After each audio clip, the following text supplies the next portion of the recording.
Hello, hello. Welcome back to the Prayer Closet Studies. I'm going to put my clothes back in the little box there. Anyway, so today we are going to continue in chapter 2 of the book of Ruth. We just have a few more verses to go over here. I just didn't want to make the videos to be extra long, so we cut it off where it wasn't too awful long. But anyway, we're just going to go. We're going to go. We're going to do this. So we are at verse 17 in chapter 2. So this is right after Boaz is telling the men, do not reproach her, do not rebuke her. You are to allow her to come and glean in the field, and also give her extra. Pull a couple of sheaves out and throw it on the ground for her to come and pick up. Like, we are going to provide for this woman and her family. So now it says in verse 17, so she gleaned. Remember, the theme of chapter 2 is gleaning. So she's gleaning. She gleaned in the field until evening. Then she beat out what she had gleaned, and it was about an ephah of barley. Now, this is a humongous amount. This is a lot. She'd worked very hard. She got a lot of barley picked up and gathered. And she took it up and went into the city. Her mother-in-law saw what she had gleaned.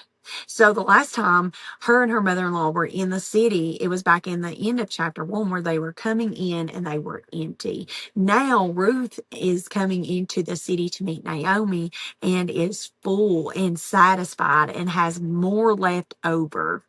So, let's see. Her mother-in-law saw what she had gleaned. She also brought out and gave her what food she had left over after being satisfied. And her mother-in-law said to her, where did you glean today? Gleaning again. And where have you worked? Blessed be the man who took notice of you. So she told her mother-in-law with whom she had worked and said, the man's name whom I worked today is Boaz. And Naomi said to her daughter-in-law, may he be blessed by the Lord, whose kindness has not forsaken the living or the dead. Okay, so right here, it's very odd that she answered the question. Naomi's asking her, where did you work? Where did you work? And then Naomi answers with a who and says Boaz. So that was pretty interesting to me. Also, something else I wanted to note here.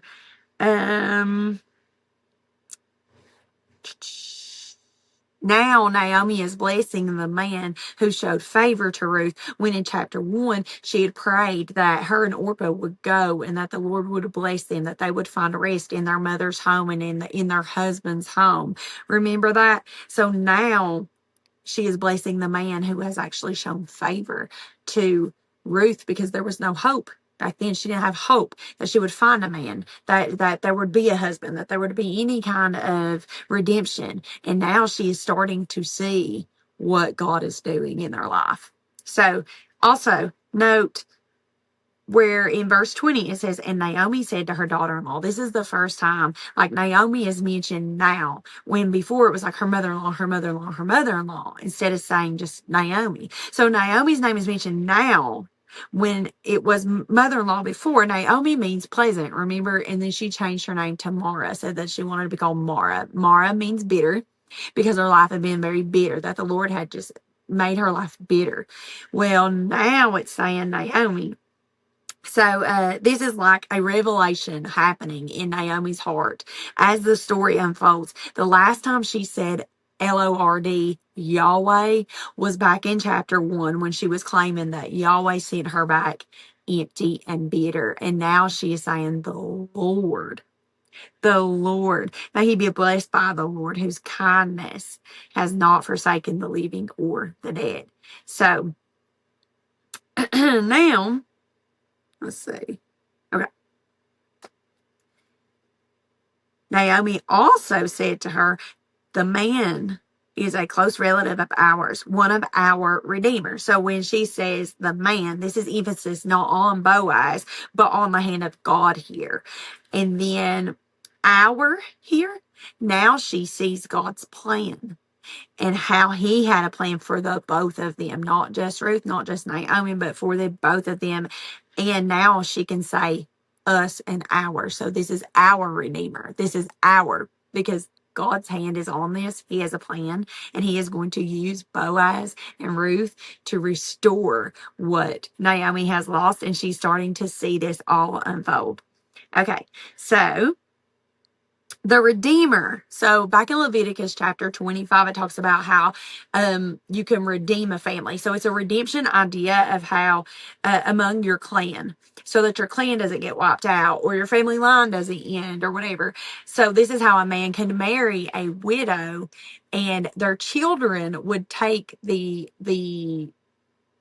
name, I guess, of the dead husband, so that their family line wouldn't end, so that their clan wouldn't end. So you can marry a widow to redeem that family. So this is what they're talking about here. He's one of our redeemers.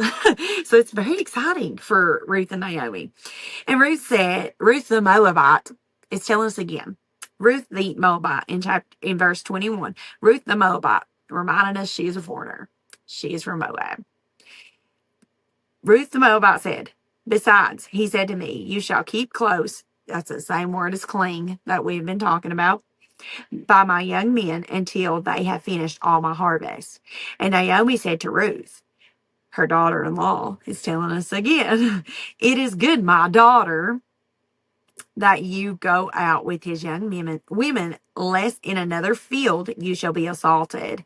So she kept close to the young women of Boaz, gleaning until the end of the barley and the wheat harvest, and she lived with her mother-in-law. Okay, so when it talks about the barley and the wheat harvest, so she has been there since the beginning of the barley harvest. When they were coming in to Bethlehem, this was the beginning of the barley harvest. So she's been there this whole time. She's working the field, she's harvesting the field, and was able to glean the entire time safely and provide for her and Naomi. This is just temporary provision, though. What happens when the harvest is over? What is going to happen? Are they hopeless again? What happens next? Because she's still not in the house of her husband. She's still in the house of Naomi. So, and then it harkens back to when Naomi was praying, may you go find rest in the house of your husbands. She's still not there yet. So it's kind of left unfinished. It's having us ask, what now? Harvest is over. They've been provided for. This is only temporary provision. She's still in the house of her mother-in-law. It's not finished yet. What happens next? It ends with us asking, now what? Now what? So I think that's it for this one. This one was a really short one because we were just finishing up chapter 2. But we're asking now, what is going to happen? What's going to happen with Ruth? What's going to happen with Boaz? What's going to happen to Naomi? And what's up with this Redeemer stuff? What is God doing in the life of this Moabite woman?